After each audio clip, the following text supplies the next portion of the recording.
Welcome to the brand new Unstoppable podcast with your host, Jonny Pierce. In this podcast, we're going to cover all you need to develop unstoppable confidence, build an unbreakable mindset, and we're going to make sure that everything that you listen to is unforgettable. We'll dissect the lessons from the people that you want to hear from, and you have access to this completely free of charge. If you like it, don't forget to share it with your friends, and I'll see you on the inside.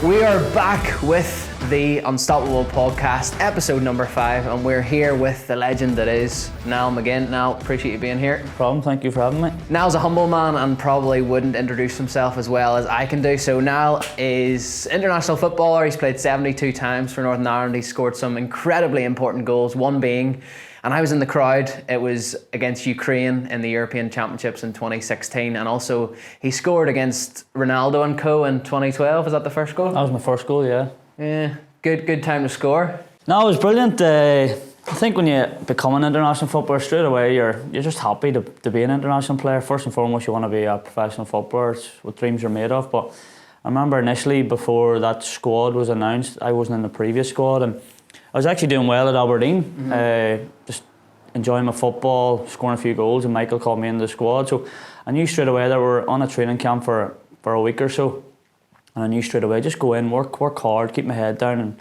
just see what happens. And thankfully I just came in and done really well in training, and I must have impressed Michael, and Michael sort of knew the attributes I had. I was quick at the time, and not that I'm not so quick now, but yeah, I've definitely lost a bit of pace over the years. But no, he sort of knew what I brought to the team, and he knew on the night it was just a big night for Ronaldo. Yeah. Ronaldo's 100th cap.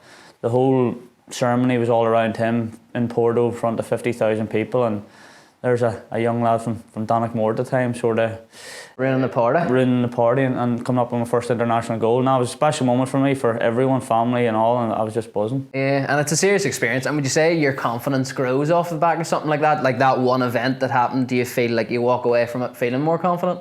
Yeah, definitely. I think even initially, straight away, like it's always one of those ones you're playing against the best players in the world, and you're watching these players for years, and the World Cups and the Euros and different things, and you get the stage where when you're on that stage and you're actually scoring goals, you're performing, you actually sort of feel part of it, and you feel like you're good enough to be there. And that's how it's been for Northern Ireland, I'd say, over the last maybe 7-8 years. Even me as a player, you feel you belong there, which is good, and more importantly, you feel you're mixing with the best. Yeah, and the likes of that game, obviously, before playing against Ronaldo and all those different things, like, how did you feel, like, as an up-and-coming player? Did you think you would get onto the pitch in that day, or how were you feeling before the game?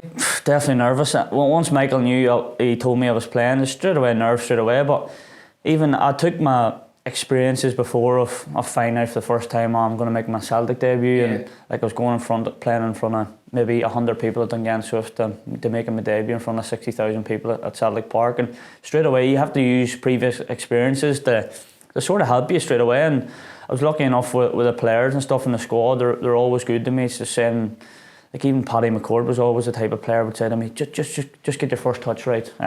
Get into the game, ease yourself into the game. Don't try and do something you're not used to doing. And that was always a great bit of advice I got off somebody like Paddy, because Paddy helped me settle in at Derry City, and then when it came to Celtic, it was the exact same thing. So just wee simple things like that go a long way, and obviously getting involved in games and just having that confidence of going out and doing well. And I suppose it is just getting your first touch right, and it kind of all snowballs from there, and you actually feel a little bit more confident once you get the first pass or the first touch done, you know? Definitely not escalates from training, having a good training week, as I said, leading up to that Portugal game, and then once you score that goal, you just feel on top of the world, and confidence just escalates from there, and then you can just use that, come back into club football, and obviously just prolonging your international career as long as you can. How were the celebrations after that? Was there many?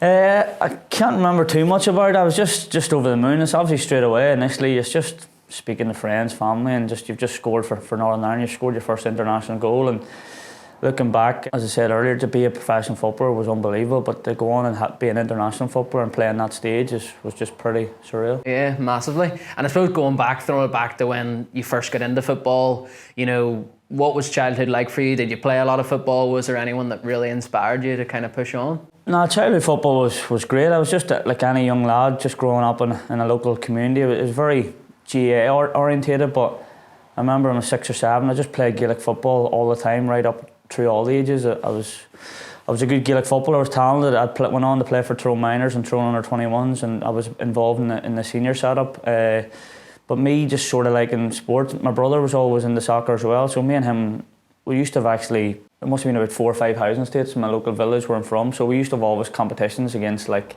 other housing estates, and we were always the best team. Like my wee village was called, or my wee housing estate was called Lismore, so we always called ourselves the Lismore Destroyers. Yeah. So we'd always a good team. My brother was talented as well, so I would always just play soccer all the time. Whether I was out 2-touch against the wall or different things. And initially how I got into the soccer was I went to Dungannon United Youth Fun Weeks, and straight away I went in there, and it was just like a 2-week training camp in the middle of summer, which I was going there and just enjoying football, and I must have stood out straight away because the likes of Dixie Robinson, Joe McAree and Rodney were straight on to me straight away, wanting me to come and join the youth at under 10s, 11s, and I started out doing that, and then obviously it just escalated, and I was like any young boy, as I said earlier, like 5 nights a week I was training, whether it was Gaelic soccer, I was playing soccer on a Saturday and a Gaelic match on a Sunday, and to think back then to what I did, to think I could do that now, there's probably no chance with how football's changed. And I even remember one day I was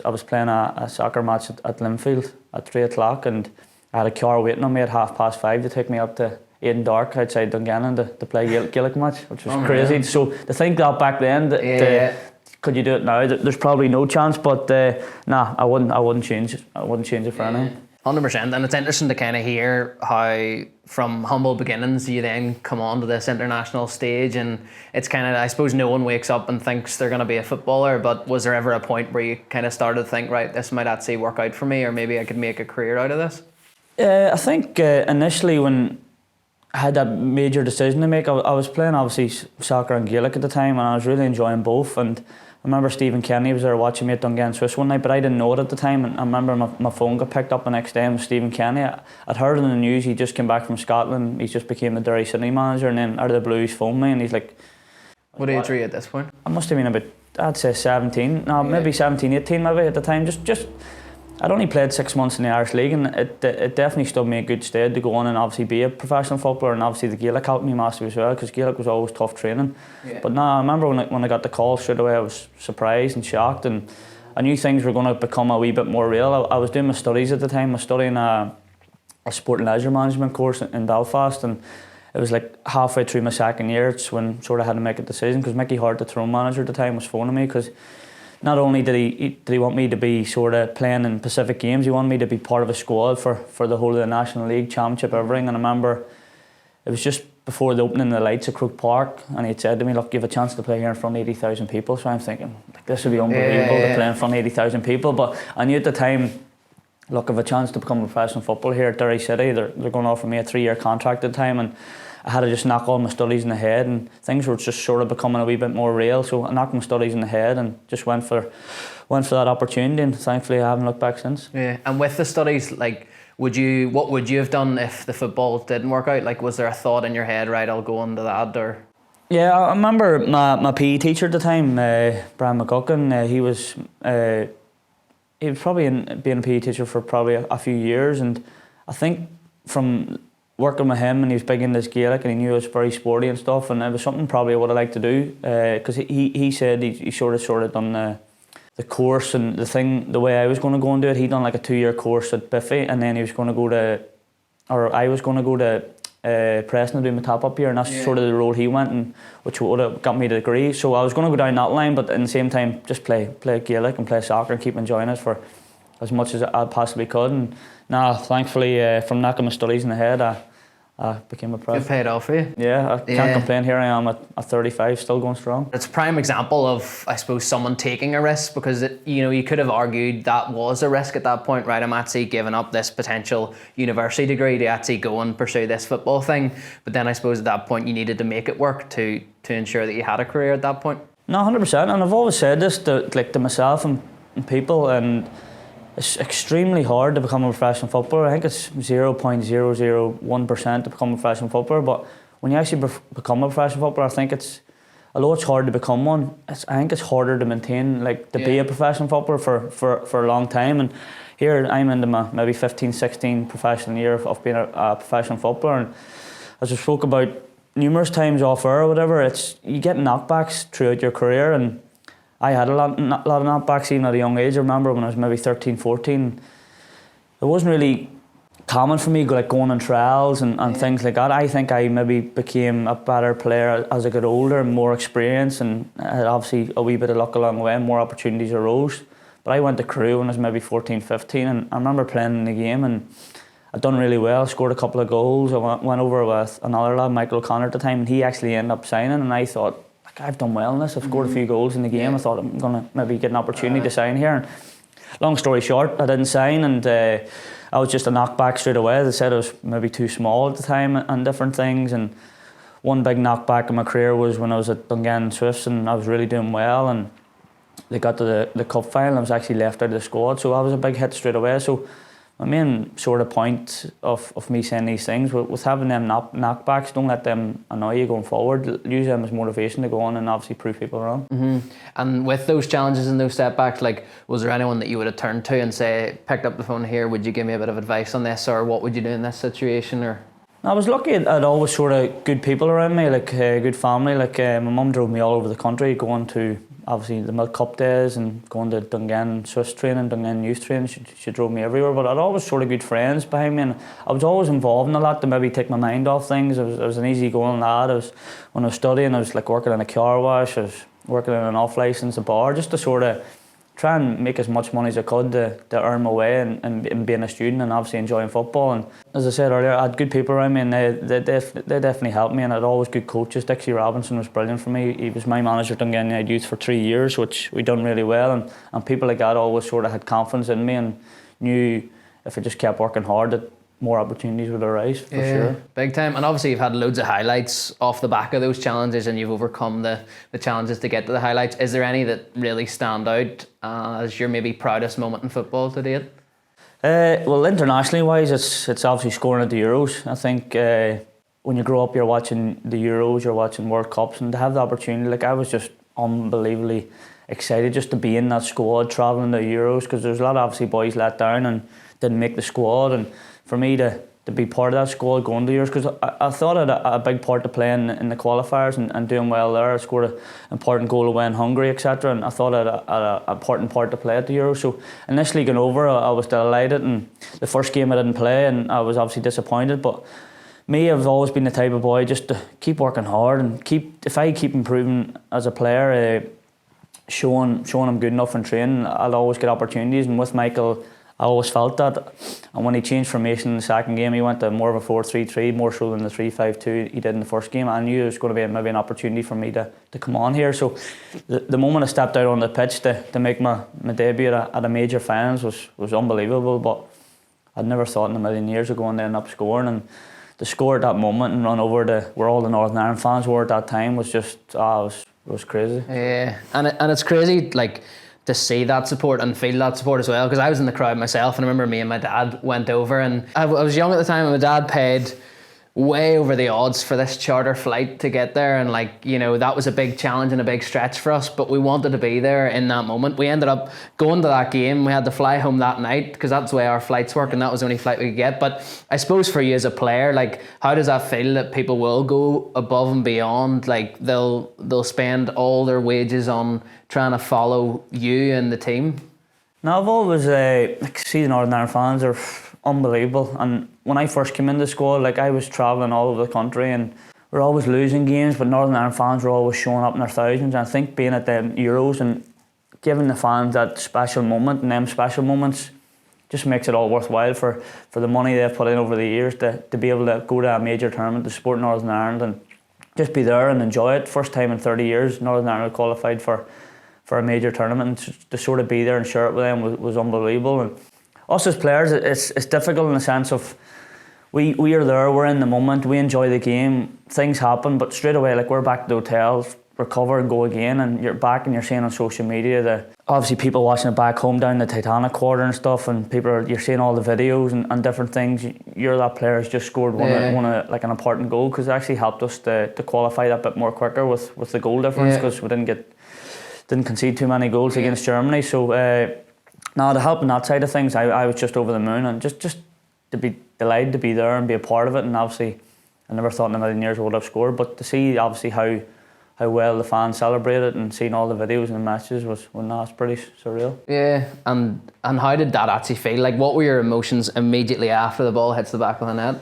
Straight away, now I remember I was phoning family straight away, and then had to do like loads of different interviews. I'm always used to doing interviews and doing press and stuff, but being at the Euros, like, after I've just scored, I'm walking out and I'm doing press from different countries and stuff, and something you're not really used to. But no, it was unbelievable. I was just over the moon, and all the players were brilliant with me, and you could even see Michael's celebration when the goal went in, the players running onto the pitch and stuff. And no, it was a proud moment. But I've said this on numerous occasions as well. Yes, it was unbelievable, and I really enjoyed it, but I don't think it's ever sunk in. I don't think it'll ever sink in until maybe 10, 15 years down the line, when I'm maybe going to events where I'm speaking about it, or like getting to look back on it, and like look back with the players and the fans who were there at that moment. And even now, every year around that time, more and more videos are coming through of people being there and enjoying their moments. And it's brilliant to be part of it. And I suppose you touched upon social media a little bit there, and how you were on social media after scoring that goal. Whenever you're playing football,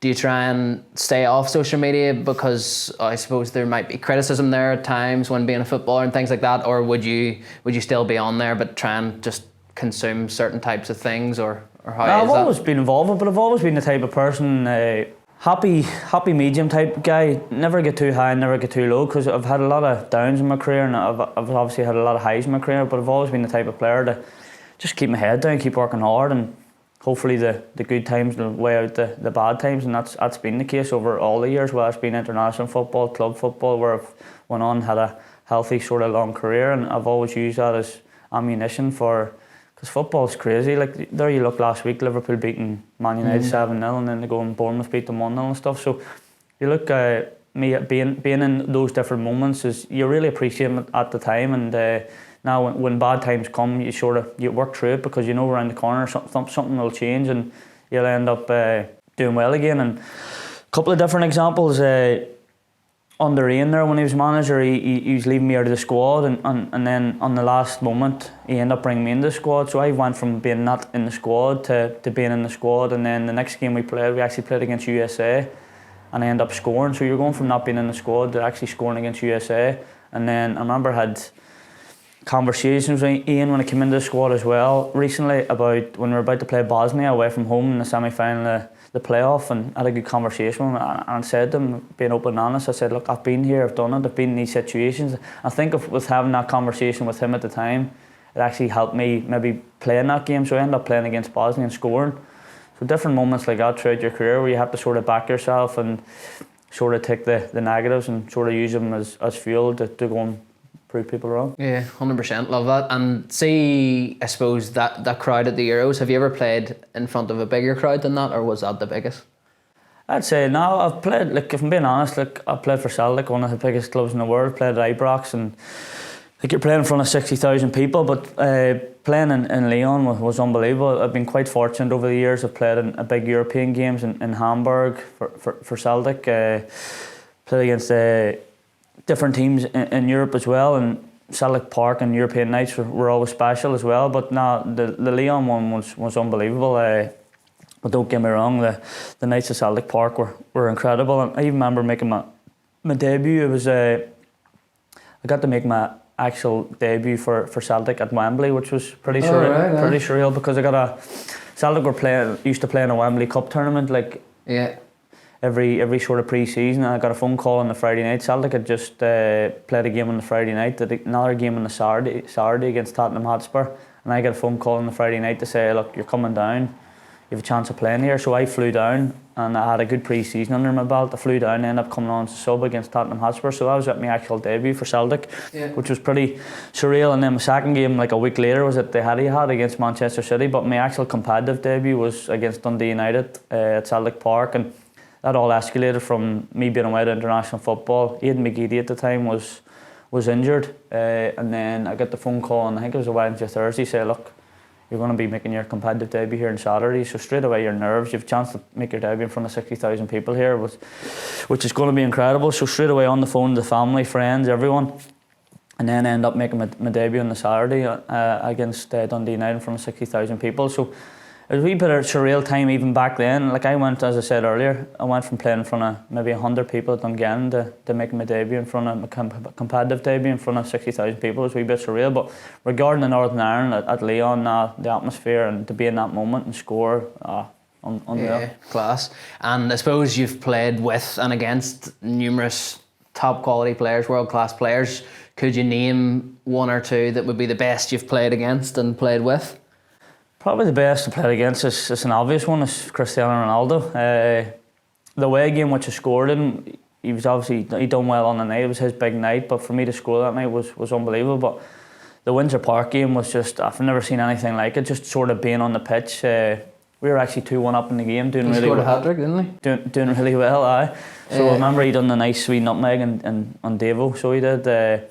But I think we got Chris Brunt sent off, and Big Laughs came on. I think he ended up getting sent off at the time. But I remember, like, we were winning 2-1. We're quite comfortable in the game. Everything's going well, and then last half an hour, Ronaldo just steps up and scores a hat trick, and you're thinking, that's why he's one of the best players in the world. So I've been lucky enough on the international stage getting to play against like Pirlo's, like Tony Kroos's at Germany, just sort of players like that you actually really appreciate how good footballers are. Yes, you play against like Erling Haaland and players like that, and just players who you watch on TV all the time, but to see them live and see them in action and see sort of how fit and strong they are, Van Dijk's in Holland, just sort of players like that, it's crazy that you actually do get the opportunity to play against these players. Yeah, 100%, and there's a few big names there to say the least, but tell us a bit about advice you would have for like a young and up and coming footballer who wants to make it as a professional. Initially, just enjoy it first and foremost. See, if you're young, it's not the end of the world if things aren't going well. Especially when you're young, you're going to get so many opportunities. You're going to have so many positives, so many negatives.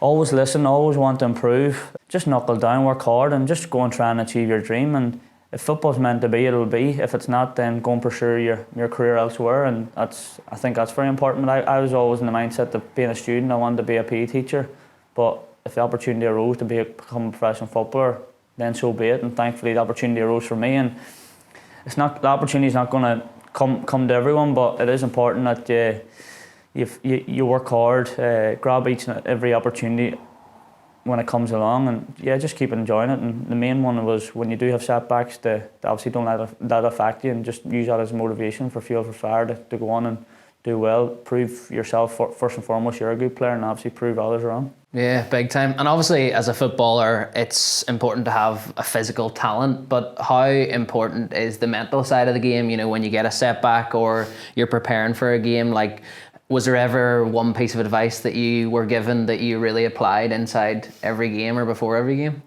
I think I've just learned, if I'm being honest, I think I've just learned how to deal with everything myself over the years. Yes, you get advice along the way, but I've always been, as I said on numerous occasions, just sort of take the good with the bad. Learn from your mistakes, always want to be better. When things are going well, try and keep them going well for as long as you can, because a few weeks down the line you end up on a bad result and you're feeling low. And I've always found when I've been at clubs and stuff, even when you lose a game, you feel like the world's against you, and you're going home, you're disappointed, and you're sorry, night's not great, you're home, and you don't want to go out, you don't want to leave the house, you don't want to go out in your local town, especially even when I was at Aberdeen as a one-team city. After a home game, if you could beat you didn't want to leave the house and stuff like that. But as I got older, I got more used to the sense of, like, it's your job, look, things don't go well, just get on with your life as much as you normally can, and don't let people sort of bring you down, whether it's through social media or whether it's being out and about in the town and you're bumping into fans and stuff. But I've always been the person who I've actually went and confronted people and just spoke normally, and then straight away, like, people get shocked because they think they can maybe say this or say that, and then straight away you're talking to them, and then all of a sudden they're like, oh, this boy's actually, everything's fine, he's just a normal person, he's just out. Things didn't go well that day, but he's just getting on with his life. He wants to come out and socialise with fans, or he wants to socialise with people and just get on with things, that side of things. So I've always been the type of player to face criticism head on and use that as maybe fuel for fire, as I said numerous times now, just to go on and prove people wrong. Yeah, love that. And what would you say on that point, like you said about like meeting people on the street and then maybe having a misconception about what you would be like in person? What would you say a common misconception people like me might have about what it's like to be a professional footballer, or what professional footballers are like?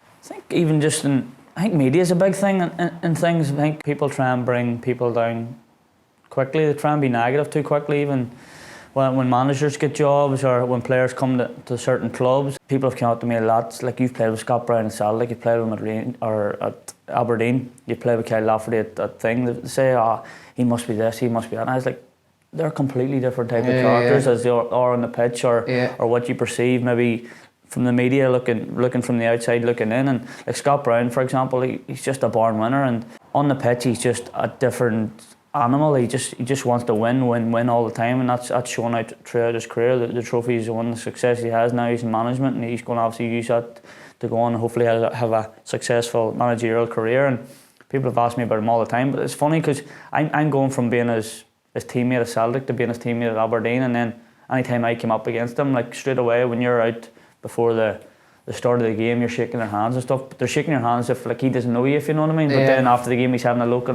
joking a laugh and stuff, and just wee simple things like that. It's just examples of what goes on in football, etc. And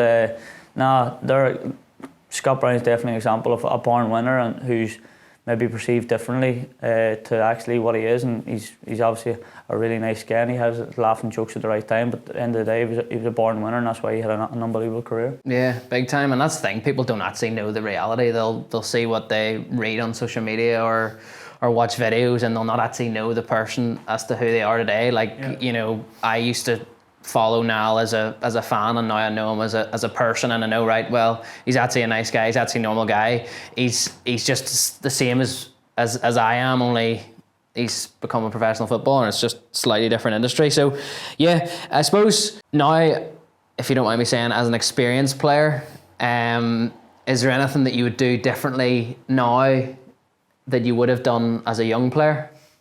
Big thing that stands out for me is recovery.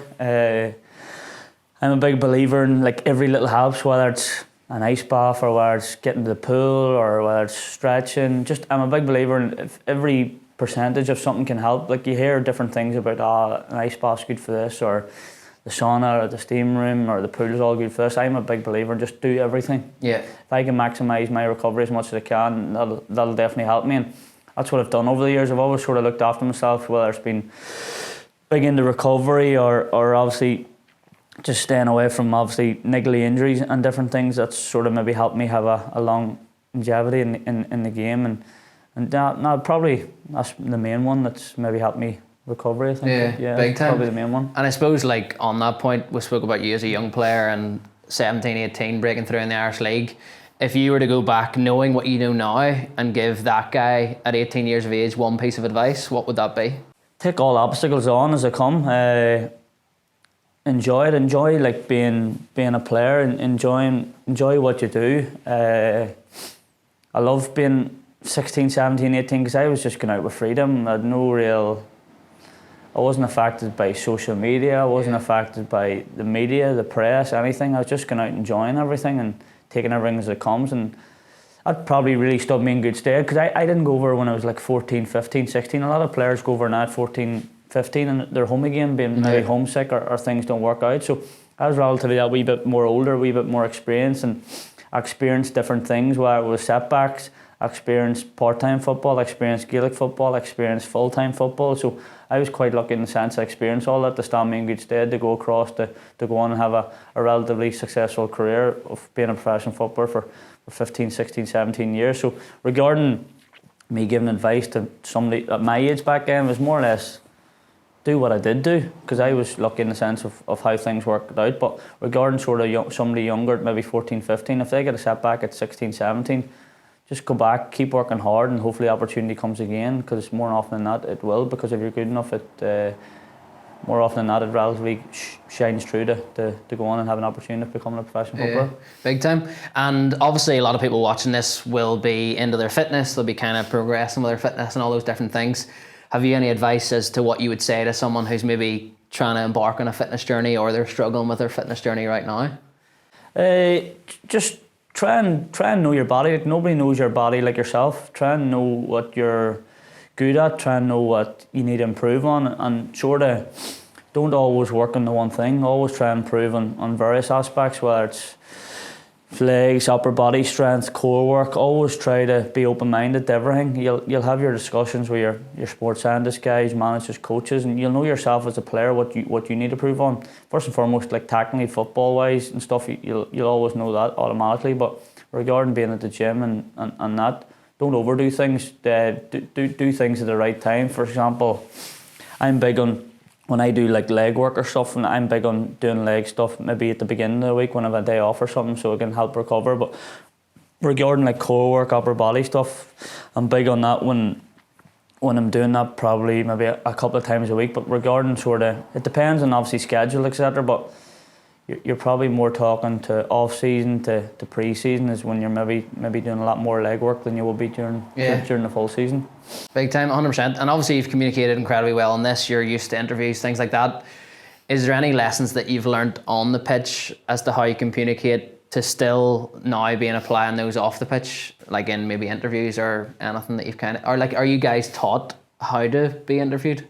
I think nowadays, like, more and more younger people are maybe getting media trained, but I was never media trained. I was just always in the sense of like, I just learnt on the job type thing. Yeah. Going to big clubs, like quite relatively, I was being interviewed more and stuff, and I was just sort of becoming used to it. And yeah, it did get easier over the years, and but nowadays it's just, you just have to be so careful in what you say and how you bring across like certain words, and press people can obviously turn a story to what you're actually meaning, etc. And just be careful what you say, but yeah, just practice as much as you can for especially for younger kids. Get training, and yeah, like I've just been lucky enough that I've just sort of learned myself, and thankfully I think it's been okay anyway. Yeah, no, big time. And any big plans now? Obviously you're still playing now, but in 10 years you might not be, so any big plans after football? I think initially I want to sort of get into coaching here as quickly as I can. My initial thought straight away when I came back to here to play football was just get out, enjoy my football again, and just play for as long as I can. As long as I'm still enjoying it, I'm going to play for as long as I can. So I've signed another year after this year, which is pleasing for me, and I've done my B licence, which is good. So I'm going to go on to my A licence this May, June time, and I'll probably look to sort of start dipping into a bit of coaching here and there and get into that and get a feel for it. I've always felt that I'm the type of character that would become a manager. I think I'm more level-headed for that, although I've never experienced that, and my opinions and things could definitely change if that does ever happen. But I've always been in the mindset that I think I could be a manager more so than being a coach. But I know initially I need to get into coaching and do coaching, get a feel for it to see if I enjoy it, to go on and maybe become a manager one day. So that's my initial thoughts at the moment, is play for as long as I can, as long as I'm enjoying it, and then obviously keep dipping into the coaching here now as much as I can. Love it. Last couple of questions are a bit of fun here. So I know that you do a bit of training yourself. What's your favourite gym exercise right now? Pull-ups. Pull-ups? Yeah. Big man. Do you want to do a few here now? If you want, try. Yeah, I've always been big into just pull-ups, just body weight. I've always done body weight stuff over the years. I've never thought about doing like real strenuous, like load of heavy weights, because I'm not trying to become like a rugby player or. Yeah. You're training CrossFit for your sport? I'm just training specific. It's just maintaining to be lean and being fit and being strong, and well, it's just body exercise. I've always been into that, and when I've had like maybe a long injury, I've always used that to work on everything that like the full body, if you know what I mean. But nah, I like pull-ups. Yeah, even though they don't get any easier. Yeah, they're tough. And somewhere that you haven't played, you've played in a lot of places, but you would still love to play at? Old Trafford. I grew up being a Man United fan. And my dad, my brother were always Liverpool fans, so I think somewhere like Old Trafford I'd love to play at. And there's a load of Premiership grounds like Anfield, so I never know, mate. Hopefully playing one of these stadiums one day. Never know. And you've got two options. You have to play football for 5 hours every single day for the rest of your life, or never play football again. Nah, play football for 5 hours for the rest of my life easily. Because I asked this question to a magician yesterday, and it was obviously doing magic for that amount of time, and he chose not doing magic at all. So that was interesting. No, but 2 reasons. I love it, and getting older would keep you fit. As long as I said, as long as I enjoyed it. But but if you ask me that in about 20 years' time, I'd say a different answer.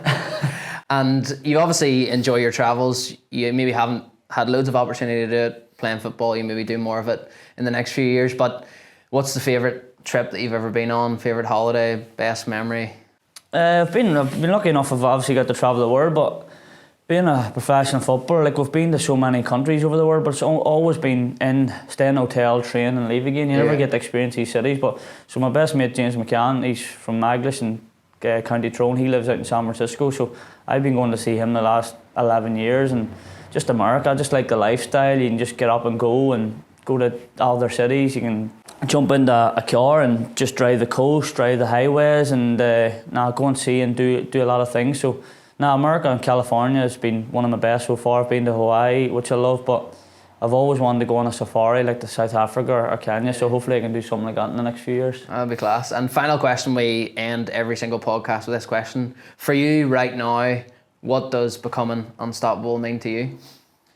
Just making the most of your talent as much as you possibly can, and just keep working hard and use the sort of negatives and the setbacks to keep going and proving people wrong. And just be active and be sporty for as long as you possibly can, and just don't stop. Love it. Sounds good. Thanks very much, mate. No problem. Appreciate it. No Thanks problem. for coming on. Thanks for listening. Appreciate it. Speak to you soon.